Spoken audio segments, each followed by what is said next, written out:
வணக்கம். கலாம் ஆண்டு 4 நாள் 214 செவ்வாய்க்கிழமை மே 14, 2024.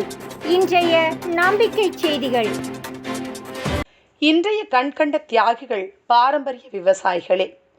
உணவு பயிரிடலில் லாபம் மட்டுமே குறிக்கோளாக கொண்டு ரசாயன உரங்களை பயன்படுத்தி அதிக மகசூலை பெற்று உயிர் வாழ உணவை வழங்கி வருவதோடு புதிய புதிய நோய்களையும் கூடவே மக்களுக்கு வழங்கப்பட்டு வருவதால் ஏற்பட்டிருப்பதே தெருவுக்கு தெரு சிறிய கிளினிக் முதல் மால் போன்ற பிரம்மாண்ட மருத்துவமனைகள் வரை.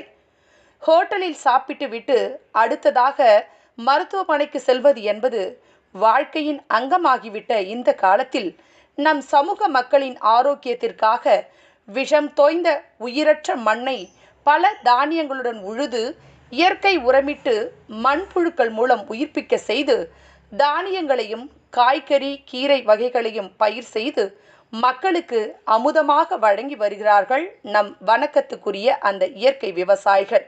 அதனால் அவர்களுக்கு கிடைப்பது பணம் அல்ல, மன நிறைவு மட்டுமே.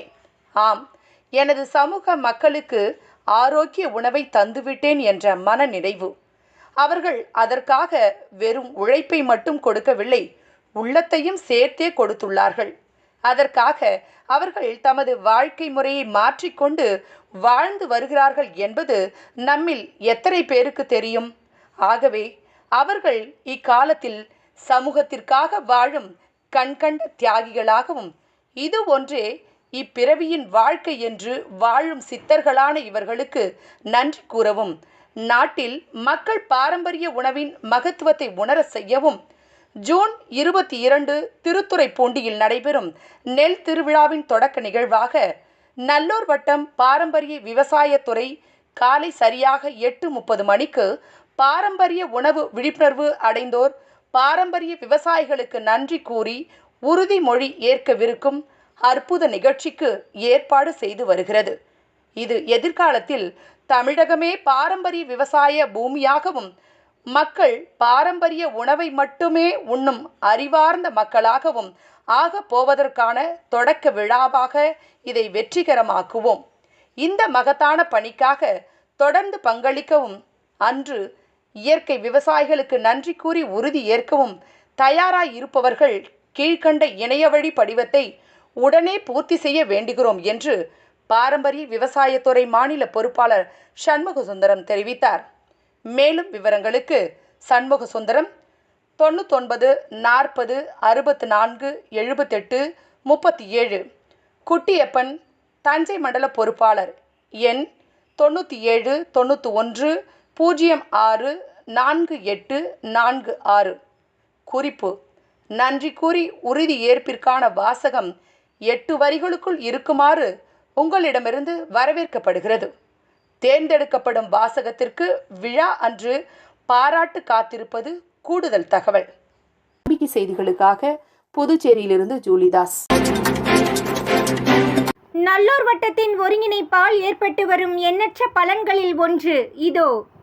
சமூகத்தின் ஒவ்வொரு நற்செயலுக்காகவும் அவ்வப்போது மக்களை திரட்டும் பணியில் ஈடுபட்டு வருவதற்கு மாறாக மக்கள் எப்போதும் ஒருங்கிணைந்தே வாழும் வகையில் லட்சிய சமுதாயம் என்ற கட்டமைப்பை நல்லூர் வட்டம் உருவாக்கியுள்ளது. அதில் அனைத்து தரப்பு மக்களும் இடம்பெற்று வருவதே அதன் தனிச்சிறப்பு.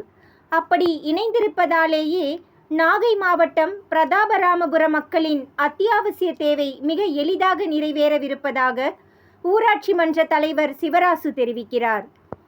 கோவையில் மே 12 அன்று பரஞ்சோதி மகான் 124வது ஜெயந்தி விழாவில் தி சென்னை சில்க்ஸ் நிறுவனத்தின் உரிமையாளர் திருமிகு விநாயகம் அவர்களையும் தென்னிந்தியா நூற்பாலை கூட்டமைப்பின் செயலாளர் முனைவர் கோவிந்தராஜு அவர்களையும் சந்தித்தேன்.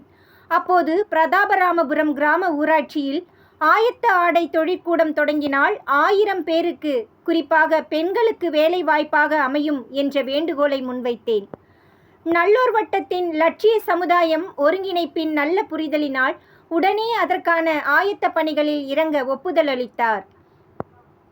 திண்டுக்கல் காந்தி கிராமம் பல்கலைக்கழக பேராசிரியர் பழனித்துறை ஐயா, திருச்சி திரு நவில சுப்பிரமணியம், நல்லூர் வட்டம் திரு பாலு அவர்களுக்கும் எனது சார்பாகவும் எங்களது கிராம ஊராட்சியின் சார்பாகவும் மகிழ்ச்சியை தெரிவித்துக் கொள்வதாக நாகை மாவட்டம் பிரதாபராமபுரம் ஊராட்சி மன்ற தலைவர் சிவராசு தெரிவித்தார். நம்பிக்கை செய்திகளுக்காக சென்னையிலிருந்து தயாநிதி. திருச்சி மாவட்ட பொறுப்பாளர்கள் இணையவழி சந்திப்பு. திருச்சி மாவட்டம் நல்லூர் வட்டத்தின் பொறுப்பாளர்கள் 22 பேர்கள் கலந்து கொண்ட வாராந்திர சந்திப்பு மே 13 அன்று இரவு 7 மணிக்கு இணைய வழியாக நடைபெற்றது.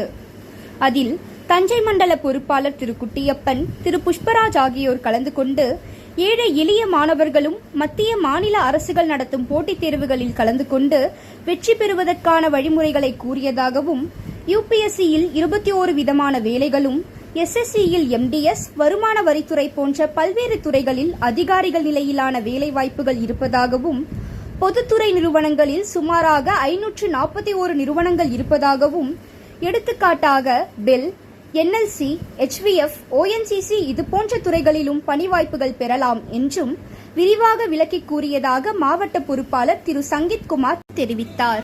நம்பிக்கை செய்திகளுக்காக சென்னையிலிருந்து ரேஷ்வதி. இத்துடன் இன்றைய நம்பிக்கை செய்திகள் நிறைவடைந்தன.